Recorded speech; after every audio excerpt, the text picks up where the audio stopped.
In today's video, we will be looking at this SFF ITX case. This case is from CIT and it is the model, wait for it, MTX008B, and then this is the 300 watt version, so 300W at the end. So basically, what this is a small form factor case, and it comes with a 300 watt TFX PSU power supply. A TFX power supply basically is like a very small power supply, almost like a SFX, but a little bit smaller even than that.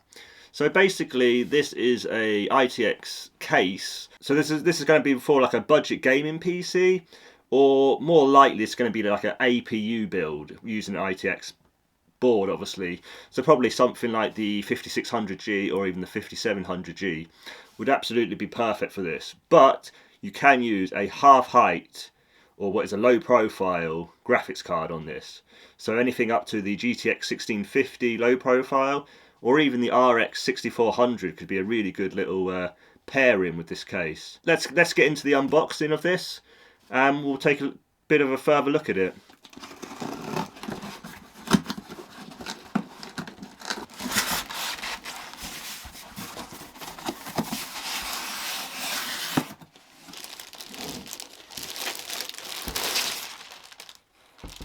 So here it is, this little CIT case.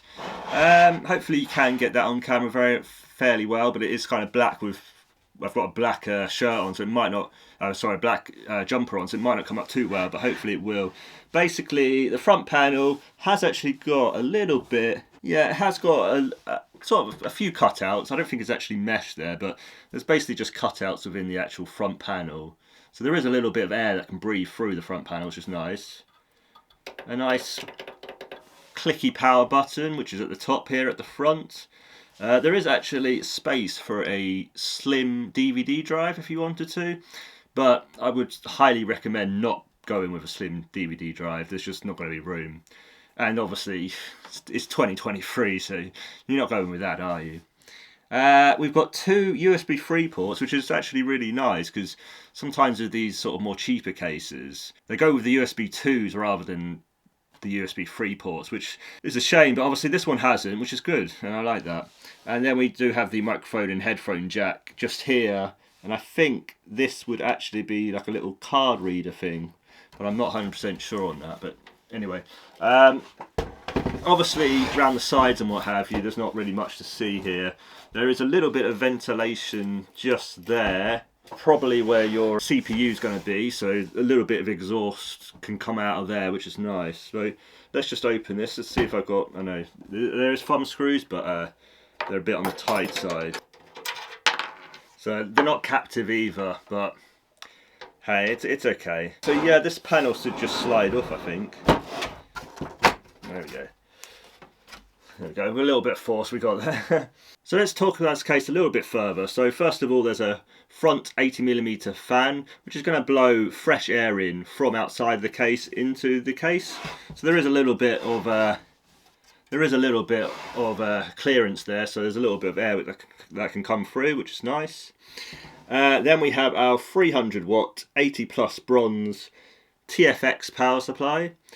Now, this is quite a small power supply, as you can see. I don't know if you can see that clearly quite up there, but hopefully you can. It is quite a small power supply, but it will do. I mean, 300 watts isn't the greatest, but you would think in a PC like this, you won't be building like a massive gaming PC. You know, you certainly won't get a 3070 in there. Put it that way. So, or anything else like that. So, really, 300 watts should be more than enough, actually, and should be fine. Then we've got a little bag of screws here. Let me just take them off. So very minimal screws there, but enough to like screw in your motherboard and maybe like an SSD and what have you. So as you can see, there's the cables there, which are quite nicely done. So let's have a side view. So this is where your motherboard will sit. So this is the panel, the I/O shield, your back panel for your motherboard, which is just here. Then you have your two slots, which are like your sort of mini, like low profile slots, half height slots. Then obviously the power supply connects in at the bottom. There's no separate plug. Oh, there's no separate on and off switch for the power supply, so you have to be aware of that. Obviously, looking to the cables now, we have the USB 3 front header cable, which obviously connects to your motherboard. Same with the HD audio cable, which connects to your motherboard. And then we have, you know, your usual front header one. So you've got a reset switch, you've got a hard drive LED, power switch LED, and obviously the power switch as well. So your usual sort of things there. Then you've got the fan is a 3-pin connector, which is, you know, it's going to be a little bit noisy because it's a 80mm fan. So it's going to be a little bit noisy, but it is what it is. Now, this is like a little caddy here. I don't know if you can see that. So you've got like this little caddy just here. And this is going to be where you can either fit your slim profile DVD drive, which obviously I don't recommend, or you could fit a 3.5-inch hard drive, or even a 2.5-inch SSD, or potentially a 2.5-inch hard drive as well. But you're probably not going to go with that option. You're probably going to go SSD if you go 2.5-inch.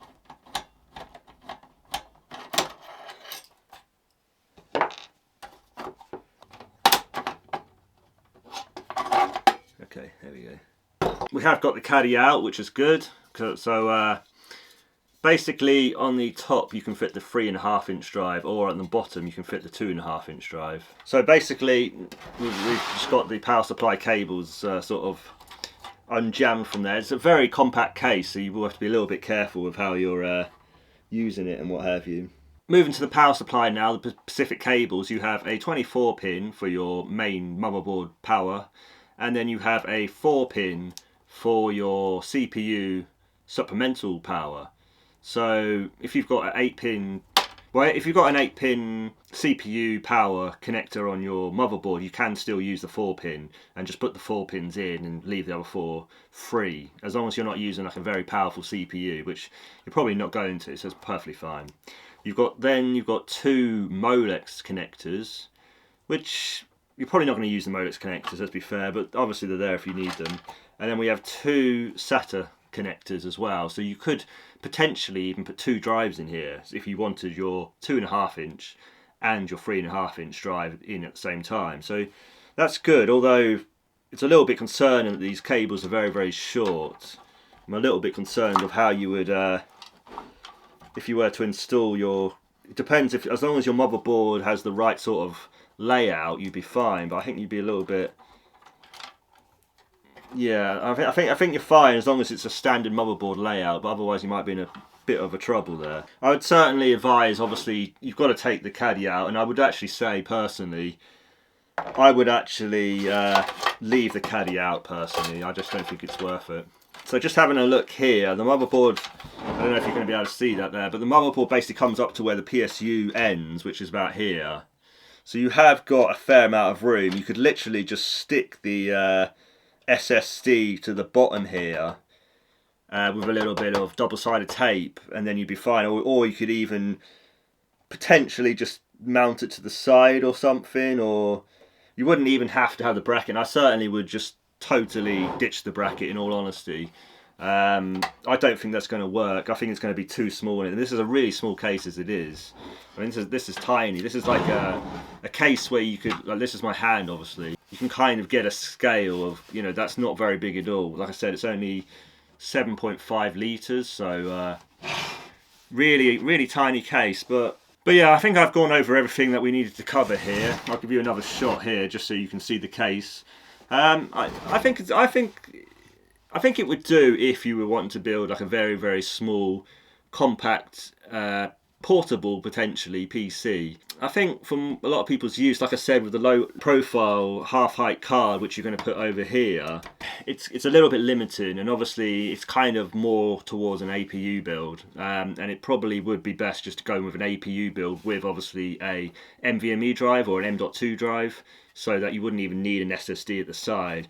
But certainly a 2.5-inch SSD you could get at the side, and it is possible. But overall, yeah, I think this is a nice little case. If you are in the market, it's about £60 currently, and I think I paid about 50.